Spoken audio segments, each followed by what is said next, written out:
Le soleil de l'après-midi filtrait à travers les fenêtres du modeste appartement d'Amélie Dubois, tandis qu'elle regardait sa meilleure amie Céline avec des yeux incrédules et écarquillés. « Tu veux que je fasse quoi ?» Amélie faillit s'étouffer avec son café glacé, le liquide froid oscillant dangereusement près du bord de son verre. Céline se pencha en avant, ses boucles brunes rebondissant d'excitation. « C'est simple. Une nuit avec l'un des hommes les plus riches de France, sans attache. Il veut juste s'échapper de son monde pour une nuit avec quelqu'un qui ne connaît ni son nom, ni sa fortune, ni sa dynastie familiale. Et tu penses que je suis la bonne personne pour cet arrangement ?» Amélie glissa une mèche de ses cheveux châtains derrière son oreille, essayant de traiter ce que Céline suggérait. « Qui d'autre ? Tu as été si concentrée sur ta carrière que tu n'as jamais eu de relation sérieuse. »« De plus, » ajouta Céline avec un sourire malicieux, « le paiement est suffisant pour effacer complètement tes dettes étudiantes. » Amélie se mordit la lèvre. À 28 ans, elle se noyait dans les dettes de son diplôme d'études supérieures en architecture. Une nuit pourrait tout changer. « Comment connais-tu ce type ?» demanda Amélie avec méfiance. « Mon cabinet s'occupe des affaires juridiques de son entreprise. Fais-moi confiance, Amélie. » Alexandre Moreau est magnifique, respectueux, et cherche juste une nuit de connexion authentique sans que sa richesse interfère. Alexandre Moreau ? Alexandre Moreau ? Le cœur d'Amélie fit un bond. Même elle connaissait ce nom. Le génie technologique de 34 ans qui avait révolutionné la technologie des énergies renouvelables.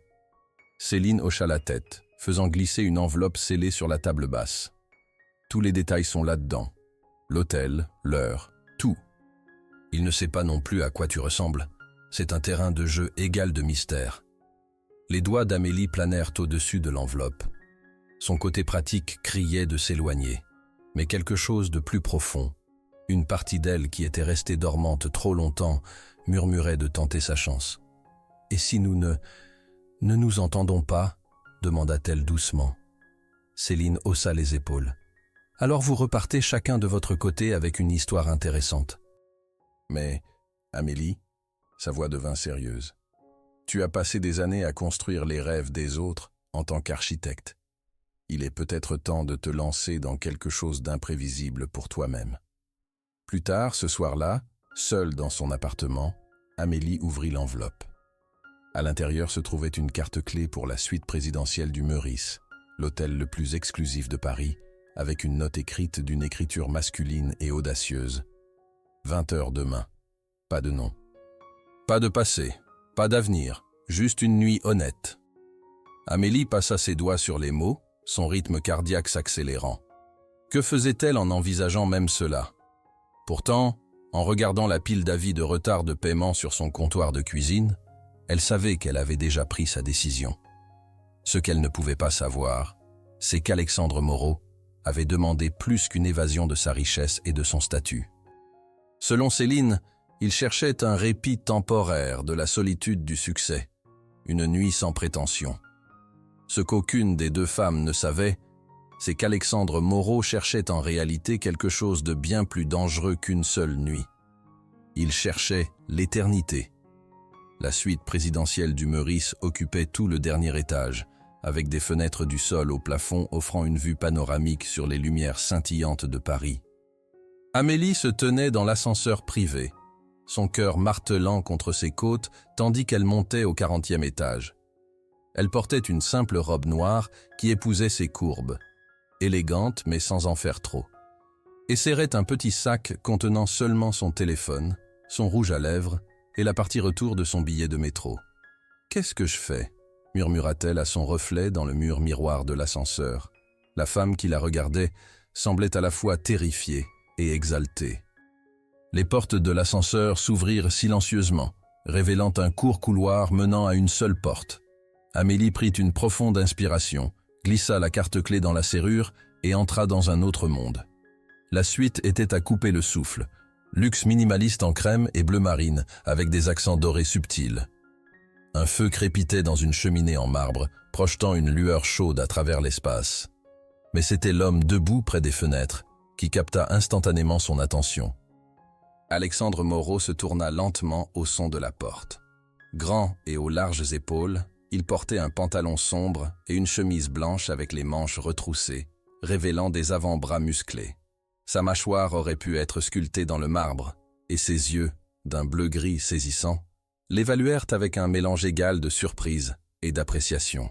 « Vous n'êtes pas ce à quoi je m'attendais, » dit-il, sa voix profonde et résonnante. Amélie leva un sourcil. « Est-ce une plainte ?» Un sourire joua au coin de ses lèvres. « Tout à fait le contraire. » Il fit un geste vers une bouteille d'eau pétillante refroidissant dans un seau à glace. « À boire ?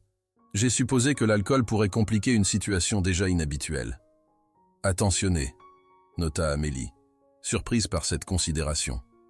Elle s'était attendue à quelque chose de plus prédateur de la part d'un homme de sa réputation et de sa richesse. L'eau serait parfaite.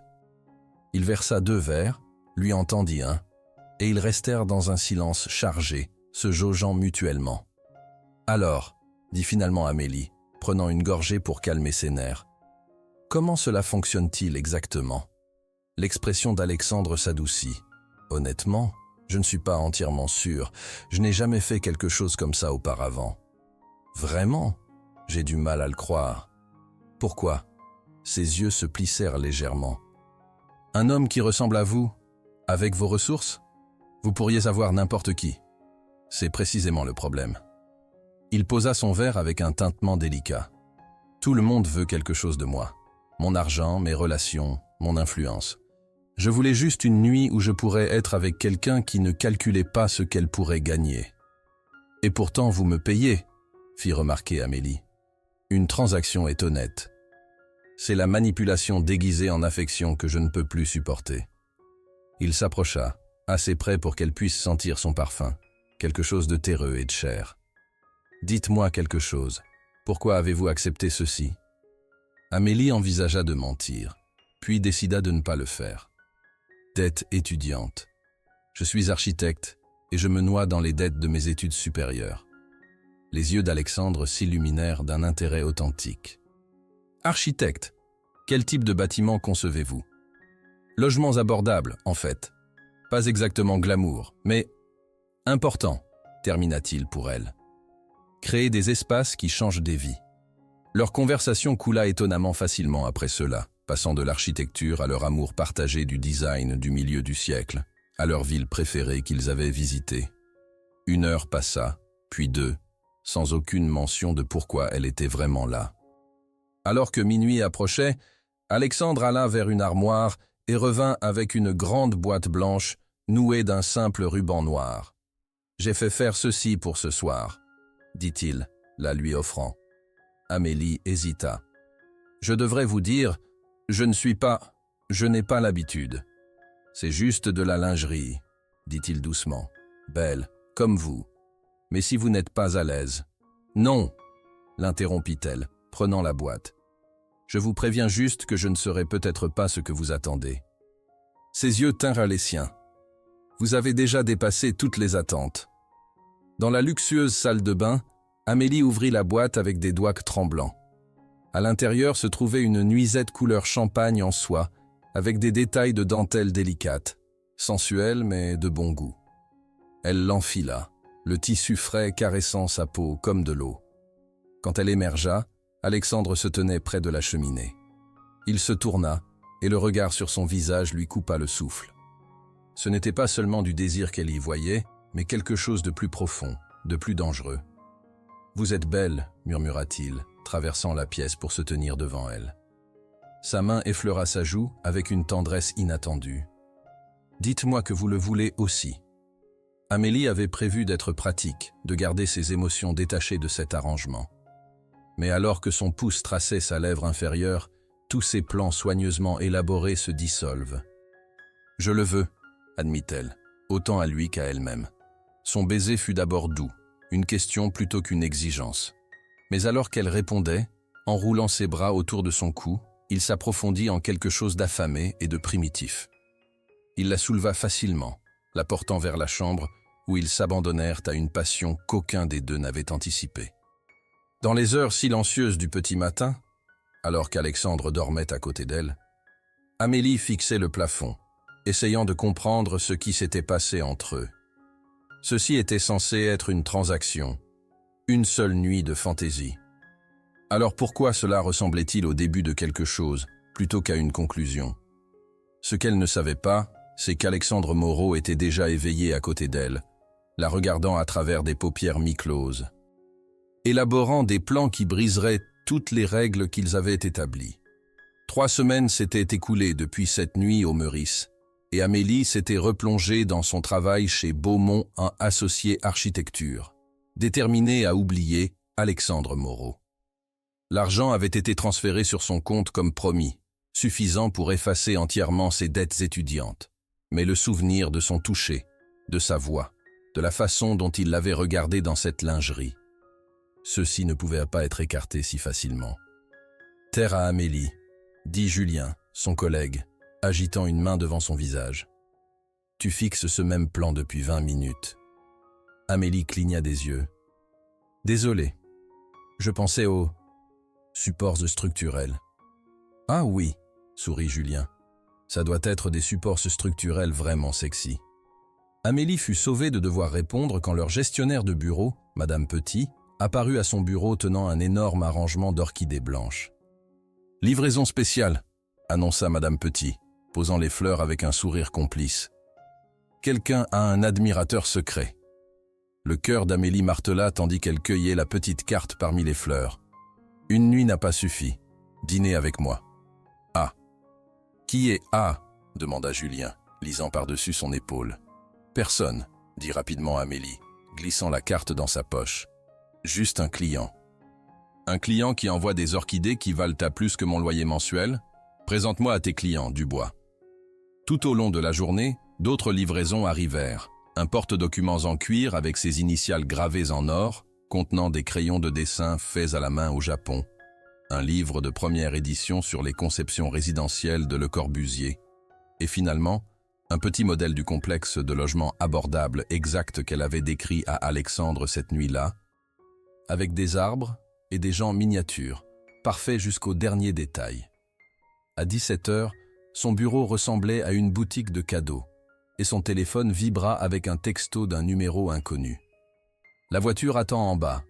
Dites oui. » Amélie regarda par la fenêtre et vit une voiture noire élégante au ralenti près du trottoir. Le chauffeur se tenait à côté, patient et professionnel. « C'est fou, » marmonna-t-elle, même en rassemblant son manteau et son sac. La voiture l'emmena dans un petit restaurant exclusif donnant sur la Seine. Le maître d'hôtel la conduisit par une entrée de cuisine et dans un escalier privé vers un jardin sur le toit qui avait été transformé en paradis gastronomique pour deux. Guirlandes de lumière chaude, radiateurs repoussant le froid automnal, et une table dressée avec du cristal et de l'argenterie. Et là était Alexandre, vêtu plus décontracté que lors de leur nuit ensemble, en jean foncé et pull anthracite qui faisait ressembler ses yeux à des nuages d'orage. « Vous êtes venu, » dit-il, un sourire illuminant son visage. « J'essaie encore de comprendre pourquoi, » admit Amélie, acceptant la chaise qu'il tirait pour elle. « Parce que vous l'avez ressenti aussi. » Sa franchise l'a pris au dépourvu. Cette nuit n'était pas seulement physique pour l'un de nous, et nous le savons tous les deux. « Alexandre, nous avions un arrangement. »« Au diable l'arrangement !» l'interrompit-il, se penchant en avant. « Je n'ai pas dormi plus de 4 heures par nuit depuis que vous êtes parti. J'ai fait reporter des réunions du conseil d'administration par mon assistante parce que je n'arrive pas à me concentrer. Je suis entré dans ceci en pensant qu'une nuit satisferait ma curiosité, mais au contraire, cela n'a fait qu'augmenter mon envie de tout savoir sur vous. » Amélie sentit un frisson de panique mélangé à quelque chose de plus chaud, de plus dangereux. « Vous ne me connaissez même pas. Je sais que vous êtes brillante. Je sais que vous vous souciez de créer des maisons pour les gens qui en ont besoin. Je sais que vous riez avec tout votre corps, et vous avez une petite cicatrice sur votre épaule gauche dont je veux demander l'origine, mais j'avais peur de le faire cette nuit-là. Tombée d'une balançoire quand j'avais 7 ans, dit-elle automatiquement, puis secoua la tête. C'est fou. Les hommes comme vous ne sortent pas avec des femmes comme moi. Des hommes comme moi, des génies technologiques milliardaires avec des jets privés et... Elle fit un geste autour d'eux. Des restaurants sur les toits qu'ils peuvent commander sur un coup de tête. L'expression d'Alexandre devint sérieuse. « Savez-vous ce que j'étais avant tout cela ?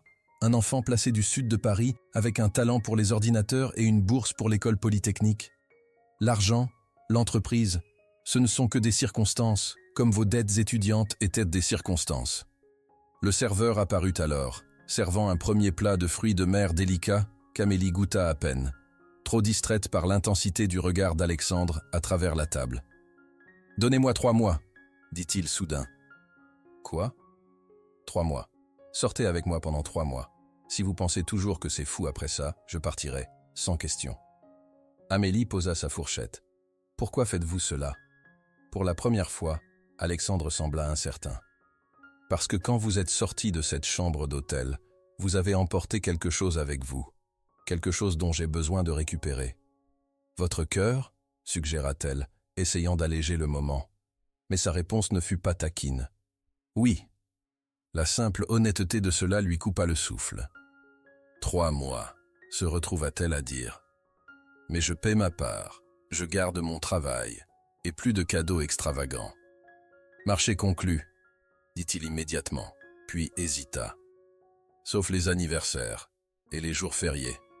Mon anniversaire était le mois dernier, et le prochain jour férié, c'est Noël. » Un sourire lent s'étala sur son visage.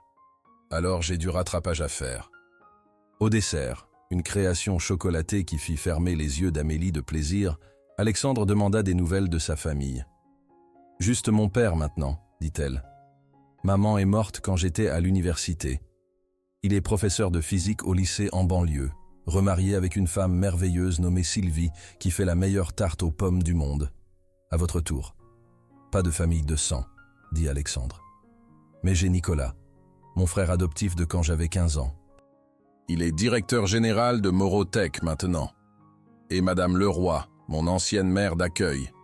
Elle appelle encore tous les dimanches pour s'assurer que je mange des légumes. » Alors que la soirée se terminait, Alexandre l'accompagna à la voiture qui la ramènerait chez elle. Avant qu'elle puisse monter, il prit sa main. « Il y a quelque chose d'autre que vous devriez savoir, » dit-il, soudain sérieux. « Je ne fais rien à moitié, Amélie. Ces 3 mois, je ne fais pas que passer le temps. Je joue pour de vrai. » L'avertissement dans sa voix aurait dû lui faire peur, mais au contraire, cela lui envoya un frisson dans la colonne vertébrale. « Je ne suis pas facile à garder, » le défia-t-elle. Il se pencha, ses lèvres effleurant son oreille. « J'adore les défis. » Son baiser fut bref mais électrique, une promesse de ce qui pourrait être. Alors que la voiture s'éloignait, le téléphone d'Amélie vibra avec un autre texto. « 3 mois commencent maintenant. Dormez bien, architecte. » Ce qu'Amélie ne savait pas en souriant à son téléphone, c'est que sur le toit, Alexandre était déjà en appel avec son assistant, planifiant quelque chose qui gagnerait soit complètement son cœur, soit le perdrait à jamais. À la 6e semaine de leur accord de 3 mois, Amélie avait appris plusieurs choses importantes sur sortir avec Alexandre Moreau. Premièrement, malgré sa règle de pas de cadeaux extravagants, il trouvait des échappatoires créatives, comme faire livrer son café préféré chaque matin avec des notes qui la faisaient rougir à son bureau. Deuxièmement, pour un magnate technologique dirigeant une entreprise de milliards, il était étonnamment disponible, textant tout au long de la journée et n'annulant jamais leurs plans. Et troisièmement, le plus déconcertant de tout, elle tombait amoureuse de lui, durement. « Il m'emmène dîner chez lui ce soir », dit Amélie à Céline lors de leur déjeuner. Apparemment, il cuisine. Les sourcils de Céline se levèrent. Alexandre Moreau cuisine ? Il prétend que sa mère d'accueil insistait pour que chaque enfant de sa maison apprenne les compétences de survie de base. Amélie sourit, se souvenant de son explication sincère. Bien qu'il ait admis que son répertoire est limité à environ 5 plats. « Et tu gardes toujours ceci secret au travail ?» demanda Céline, sirotant son smoothie. « Pouvez-vous imaginer les ragots ?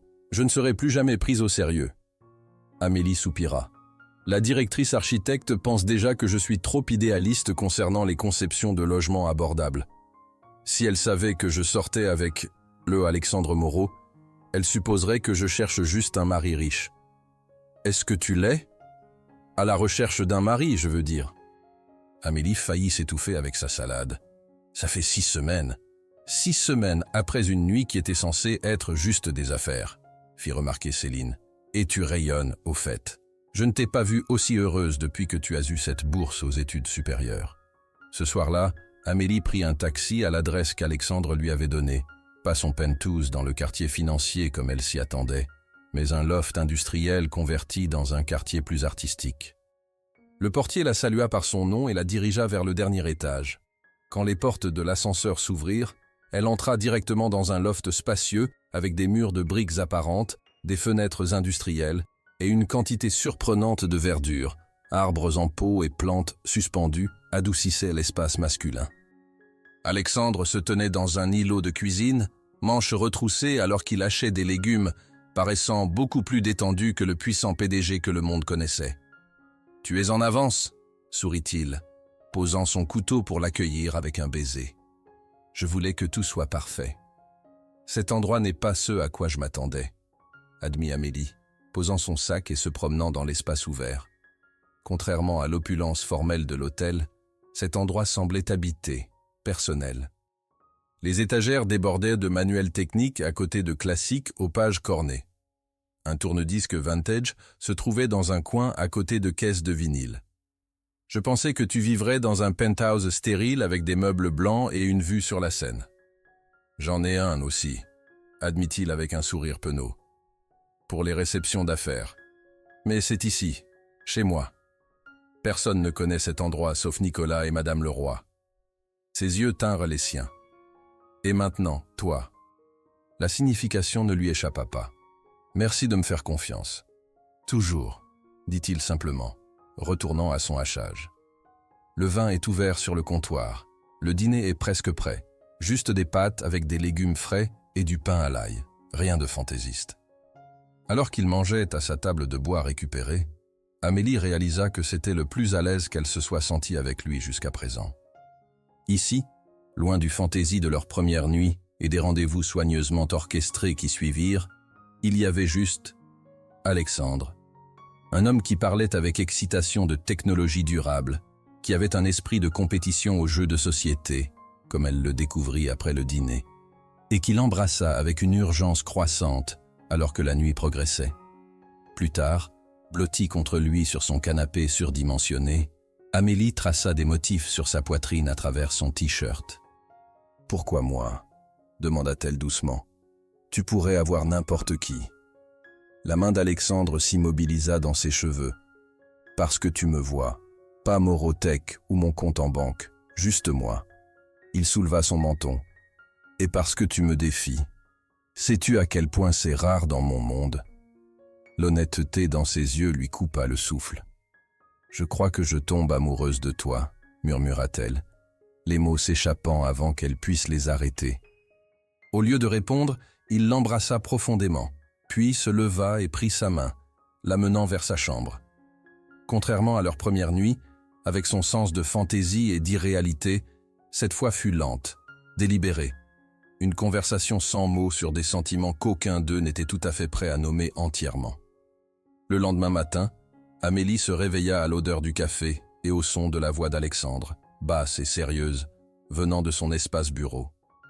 S'enroulant dans sa chemise abandonnée de la nuit précédente, elle traversa silencieusement le loft. « Il faut que ce soit parfait, Nicolas », l'entendit-elle dire. « Je n'ai jamais été plus sûre de quoi que ce soit. Oui, je sais que c'est rapide. Non, elle ne soupçonne rien. » Amélie se figea, son cœur battant soudain fort. Que planifiait-il qu'elle n'était pas censée soupçonner? « Les papiers de la fondation doivent être finalisés cette semaine, » continua Alexandre.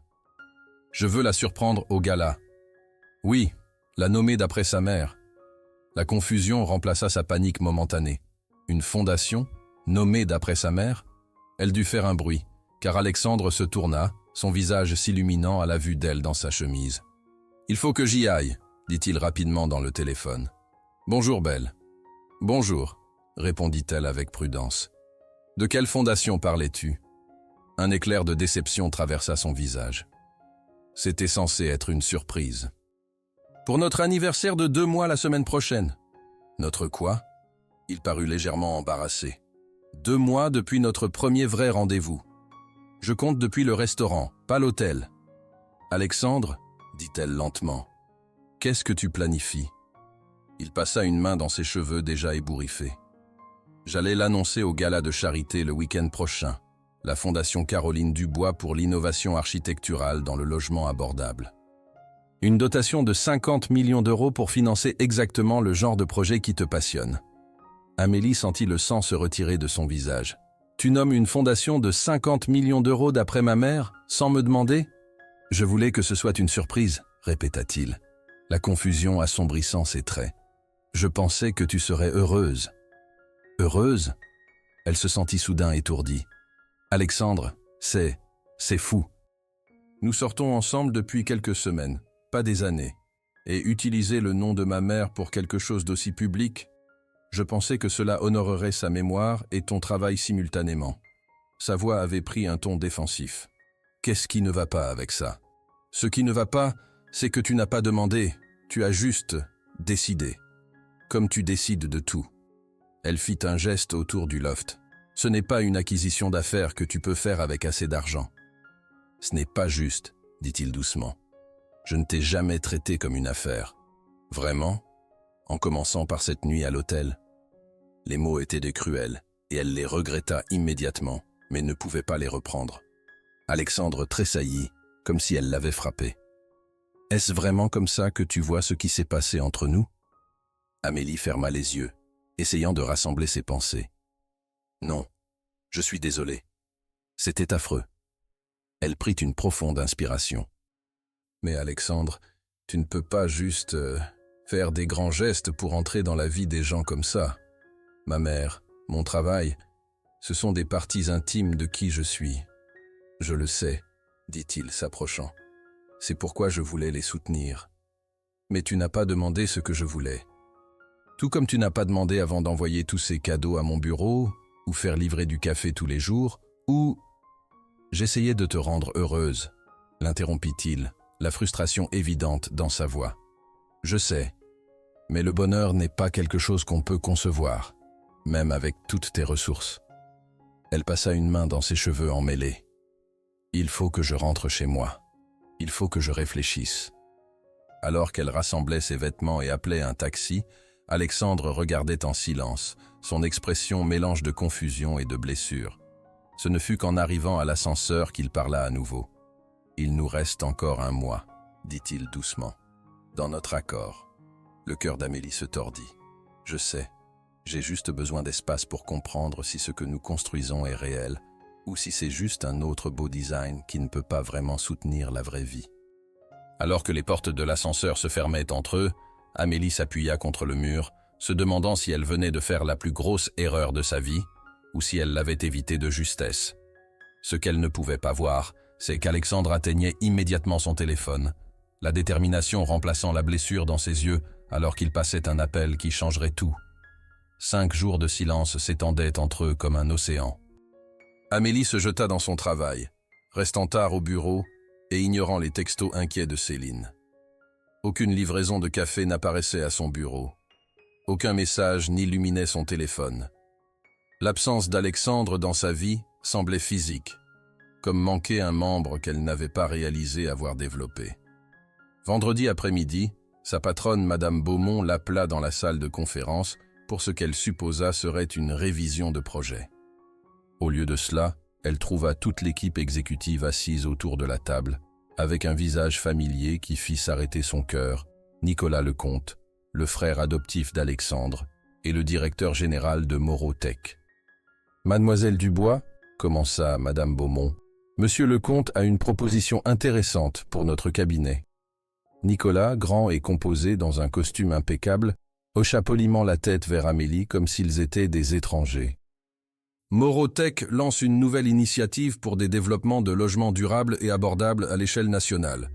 Nous cherchons un cabinet d'architecture principal et Beaumont et Associés nous a été hautement recommandé. » Amélie resta figée alors que Nicolas décrivait un projet massif, 15 développements dans des communautés mal desservies à travers le pays, tous construits avec des matériaux durables de pointe et des principes de design innovants.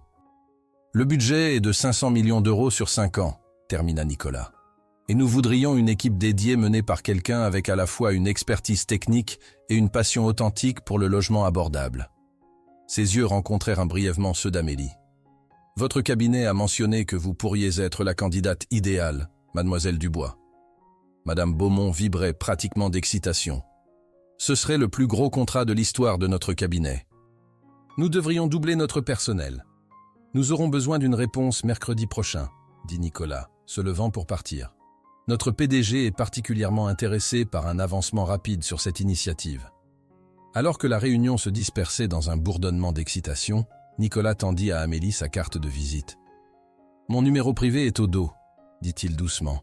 « Il est misérable, au fait. »« Je n'ai pas demandé, » répondit Amélie avec raideur. « Tu n'avais pas besoin. » La voix de Nicolas s'adoucit. « Pour ce que ça vaut, il a annulé la fondation. Il a dit qu'il devait apprendre à écouter avant de pouvoir aider efficacement. » Amélie fixa la carte, les émotions se battant en elle. « Ce projet, c'était son idée ? » Oui et non. Morotech s'oriente vers le développement durable depuis des années. Mais le structurer de cette façon, avec un cabinet extérieur prenant la direction créative au lieu d'exécuter juste notre vision ? Nicolas sourit légèrement. « C'est nouveau, ça a tes empreintes digitales partout. Je n'ai jamais demandé cela.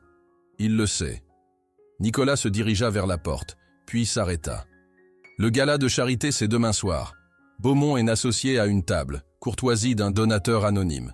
Il y sera, si tu veux parler. » Avec cela, il partit, laissant Amélie tenant sa carte et se sentant plus confuse que jamais. Ce soir-là, alors qu'Amélie était assise sur le sol de son appartement, entourée de contenants de plats à emporter et de revues d'architecture, sa sonnette retentit. Elle ouvrit pour trouver Céline, habillée en jean et sweatshirt, tenant une bouteille de vin et un sac à vêtements. « Temps d'intervention », annonça Céline, la dépassant pour entrer dans l'appartement. « Je ne suis pas d'humeur. » Clairement, Céline inspecta le désordre avec des sourcils levés. « Mais demain soir est le plus grand événement de charité architecturale de l'année et ton avenir entier pourrait dépendre de ta présence paraissant fabuleuse. » Amélie soupira. « Nicolas t'a parlé du projet Morotech. » « Bien sûr qu'il l'a fait. Nous sortons ensemble depuis 3 semaines. » « Tu quoi ?» Amélie fixa son amie avec incrédulité. Céline eut la grâce de paraître légèrement embarrassée. « C'est juste arrivé. Après que toi et Alexandre ayez commencé à vous voir, Nicolas et moi n'arrêtions pas de nous croiser. Une chose en a amené une autre. » Elle posa le vin et leva le sac à vêtements. « Mais ce n'est pas important maintenant.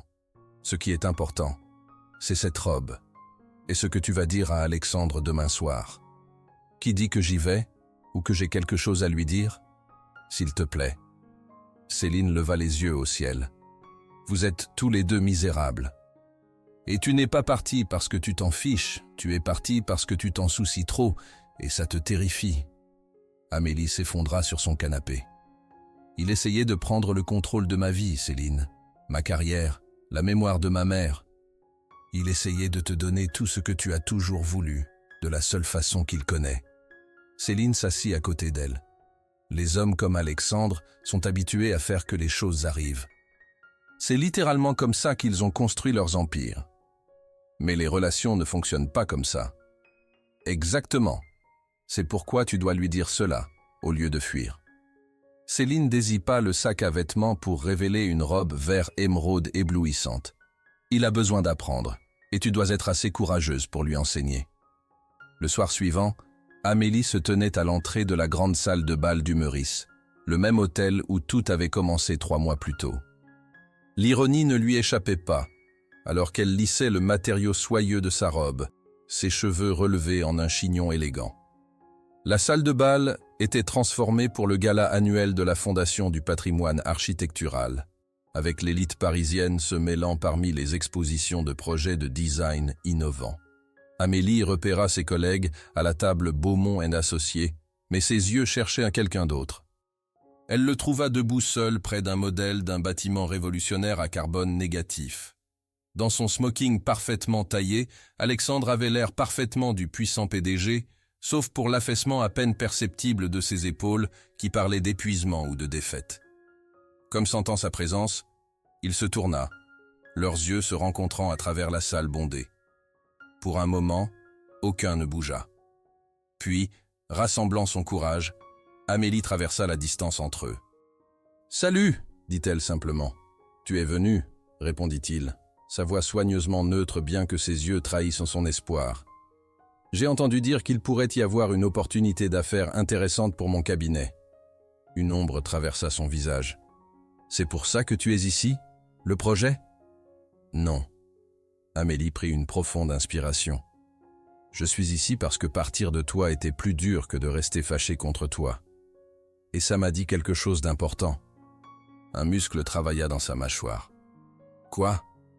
Que je t'aime. Même quand tu me rends folle avec tes grands gestes et ton besoin de tout réparer. » Elle s'approcha. « Mais t'aimer ne signifie pas te laisser passer au bulldozer dans ma vie, peu importe tes bonnes intentions. » « Je sais, » dit-il doucement. « Je n'ai pensé à rien d'autre depuis 5 jours. J'ai l'habitude de voir des problèmes et de les résoudre immédiatement. C'est ce qui m'a rendu prospère en affaires. Je ne suis pas un problème à résoudre, Alexandre. Bon Dieu, je le sais. » Il passa une main dans ses cheveux en un geste de frustration qui lui était devenu douloureusement familier. « Tu es une femme brillante et indépendante qui avait une vie parfaitement bonne avant que je m'écrase dedans. Je veux faire partie de cette vie, et je veux la rendre meilleure si je peux. » Sa voix baissa. « Parce que tu as rendu la mienne immensément meilleure, juste en y étant. » Amélie sentit sa résolution s'affaiblir. « Le projet Morotech est légitime, » termina-t-il. « Mais je ne mentirai pas. Je l'ai structuré en pensant à toi. Si Beaumont ne le veut pas, ou ne veut pas que tu le diriges, l'offre tient toujours. Sans condition. » Elle étudia son visage, voyant la sincérité là. « Et si je veux les deux, le projet est... toi ?» L'espoir scintilla dans ses yeux. « Alors tu auras les deux, à tes conditions. » Il hésita, puis atteignit sa poche. « Il y a autre chose. Quelque chose que je porte depuis des semaines, attendant le bon moment. » Son souffle se coinça alors qu'il retirait une petite boîte de velours. « Ce n'est pas une demande en mariage, » dit-il rapidement, voyant son expression. « Pas encore. Nous avons beaucoup à comprendre d'abord. » Il ouvrit la boîte pour révéler non pas une bague, mais une délicate clé en or. « C'est pour mon loft, le vrai, où je vis réellement. Je veux que tu l'aies, pour l'utiliser quand tu veux. » Pas de pression, pas d'attente. Amélie fixa la clé, comprenant la signification. « C'est la chose la plus intime que tu m'aies jamais donnée. Parce que c'est sur la confiance et le choix, pas les grands gestes. » Il tendit la boîte. « Tu décides quand et comment l'utiliser. » Avec des doigts tremblants, Amélie prit la clé, fermant sa main dessus. « Merci. » Autour d'eux, le gala continuait. Mais ils restaient dans leur propre monde, le premier pas vers la réconciliation pris. Alors que l'orchestre commençait à jouer, Alexandre tendit sa main. « Danse avec moi ? Comme égaux cette fois. Pas comme un fantasme ou un arrangement. » Amélie glissa sa main dans la sienne. Comme égaux. Alors qu'ils bougeaient sur la piste de danse, Amélie réalisa que pour la première fois depuis qu'ils s'étaient rencontrés, il n'y avait pas de secret entre eux, pas de déséquilibre de pouvoir, juste deux personnes essayant de construire quelque chose de réel dans un monde imparfait. Ce qu'elle ne pouvait pas savoir, c'est que dans l'autre poche d'Alexandre était une boîte beaucoup plus petite, avec un type de bague très différent. Une qu'il attendrait d'offrir jusqu'à ce qu'elle soit prête, que cela prenne des semaines ou des années. 6 mois plus tard, Amélie se tenait devant le miroir pleine longueur dans la maison de son enfance en banlieue parisienne, reconnaissant à peine la femme qui la regardait. La robe de mariée était simple mais élégante, une gaine en soie blanc cassé, avec une superposition de dentelles délicates qui épousait ses courbes avant de couler gracieusement au sol. Ses cheveux bruns étaient ornés de petites fleurs blanches et les boucles d'oreilles en perles de sa mère complétaient le look. « Tu es belle, ma chérie », dit son père depuis l'embrasure de la porte, ses yeux brillants de larmes retenues. « Ta mère serait si fière. » Amélie sourit, clignant des yeux pour retenir ses propres larmes. « Merci, papa. » Tant de choses avaient changé depuis cette nuit au gala. Le projet Morotech avait été lancée avec une reconnaissance internationale, les designs innovants d'Amélie figurant dans des magazines d'architecture du monde entier.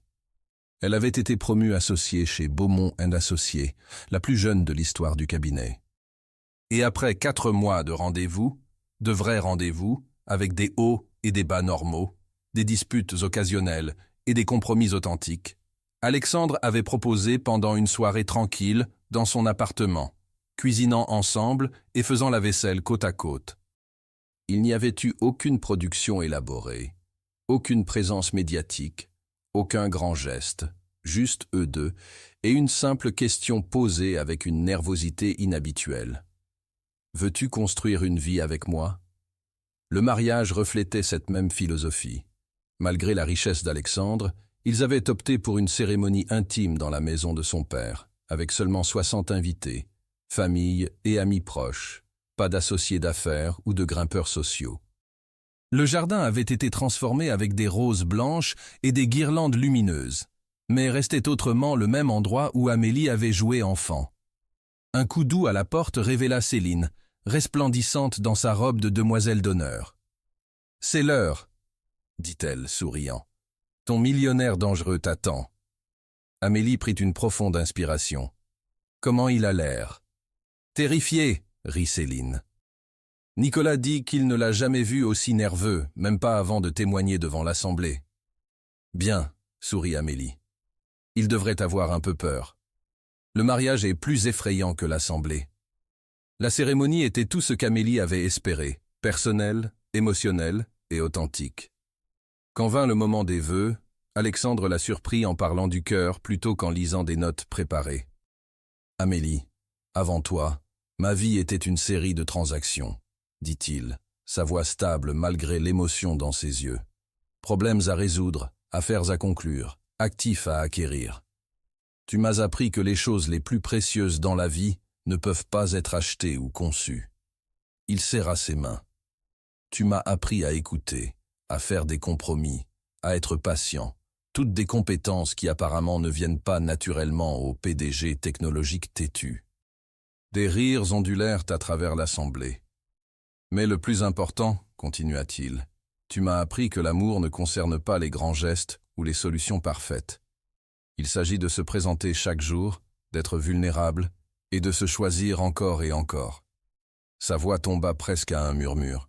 « Je te choisis aujourd'hui, et je te choisirai chaque jour pour le reste de nos vies. » Les vœux d'Amélie furent également sincères, reconnaissant comment leur début improbable avait fleuri en quelque chose qu'aucun des deux n'aurait pu imaginer. « Tu as écrasé dans ma vie comme un beau désastre, » lui dit-elle, m'offrant une nuit qui s'est somehow tournée vers l'éternité. Tu m'as défié de rêver plus grand, de prendre des risques, et de croire que certains risques valent la peine d'être pris. Alors qu'ils échangèrent des alliances et furent déclarés mari et femme, Amélie ressentit un sentiment de justesse la submerger. Le voyage n'avait pas été lisse ou prévisible, mais il les avait menés exactement où ils devaient être. La réception eut lieu sous une tente dans l'arrière-cour, avec des guirlandes lumineuses projetant une lueur chaude sur les festivités. Pendant le dîner, Nicolas se leva pour porter le toast du témoin, son comportement d'affaires habituel adouci par une affection authentique. Quand Alexandre m'a dit qu'il avait engagé une femme pour passer la nuit avec lui, j'ai pensé qu'il avait finalement craqué sous la pression d'être PDG, commença Nicolas, gagnant des rires choqués des invités qui ne connaissaient pas l'histoire complète de leur rencontre. Quand il m'a appelé le lendemain et dit qu'il était amoureux d'elle, j'étais certain qu'il avait perdu la tête. Nicolas leva son verre vers Amélie. « Je n'ai jamais été plus heureux d'avoir tort. Tu n'as pas juste capturé son cœur, tu l'as aidé à le retrouver. » Il se tourna vers Alexandre. « Et toi, frère, tu as finalement trouvé quelqu'un qui voit l'enfant placé de la banlieue derrière la façade milliardaire. Quelqu'un qui te défie, te reprend sur tes bêtises, et t'aime quand même. » Alors que la soirée progressait, Amélie trouva un moment tranquille pour s'échapper vers la balançoire de jardin où elle avait passé d'innombrables heures adolescentes. Elle fut bientôt rejointe par Alexandre, qui s'assit à côté d'elle et prit sa main. « Tu as des doutes, Madame Moreau ?» demanda-t-il, un sourire taquin jouant sur ses lèvres. « Je prends juste tout cela, » répondit-elle, s'appuyant contre son épaule. Si quelqu'un m'avait dit il y a un an que j'épouserais un homme que j'ai initialement rencontré à travers un... Comment l'appellerais-tu? Un arrangement d'affaires non conventionnel? Alexandre rit. Je préfère penser à cela comme le rendez-vous aveugle le plus cher de l'histoire. Ça valait chaque centime, demanda-t-elle, levant un sourcil. Son expression devint sérieuse, alors qu'il encadrait son visage. Tu es au-delà du prix, Amélie Dubois-Moreau. L'argent était sans importance. Je t'aurais trouvé d'une façon ou d'une autre quelque part. Nous étions inévitables. Telle confiance, murmura-t-elle, bien qu'elle ressentait la vérité de ces mots dans ses os. Toujours. Il l'embrassa doucement. Bien que j'ai appris à la tempérer avec un respect sain pour ton indépendance. Et j'ai appris que parfois, laisser quelqu'un prendre soin de toi n'est pas la même chose que de rendre ton autonomie. Elle entrelada leurs doigts. Nous nous équilibrons. De la tente, ils pouvaient entendre le groupe recommencer. Alexandre se leva et tendit la main avec une flouriche. Puis-je avoir cette danse, architecte? Chaque danse, répondit Amélie, prenant sa main et le suivant vers leurs invités. Plus tard cette nuit-là, après que le dernier invité soit parti et que son père et sa belle-mère se soient retirés dans leur chambre, Alexandre porta Amélie à travers le seuil de la maison d'invités au bord de la propriété. Le petit cottage avait été transformé, avec des pétales de rose éparpillés sur le sol et des bougies projetant une lueur chaude dans tout l'espace. Sur le lit se trouvait un paquet délicat enveloppé dans du papier argenté.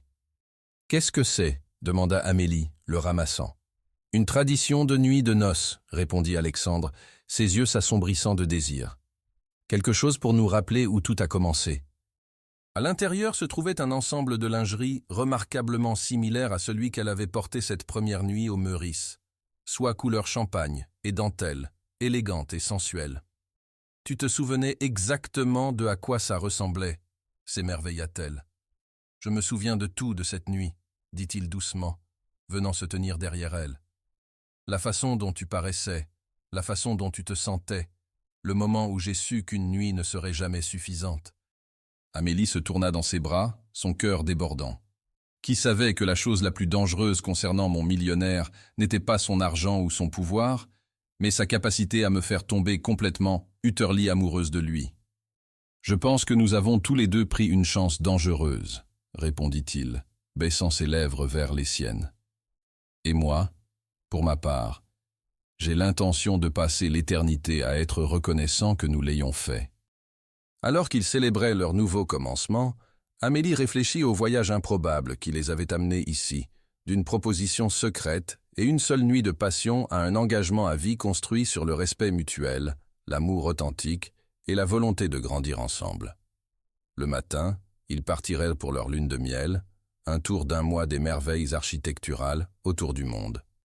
Après cela viendraient les défis de fusionner leur vie complètement, ses ambitions de carrière, ses responsabilités d'affaires, et éventuellement, ils espéraient, une famille à eux. Mais pour ce soir, ils célébraient simplement le miracle de trouver l'éternité dans ce qui était censé être juste une nuit.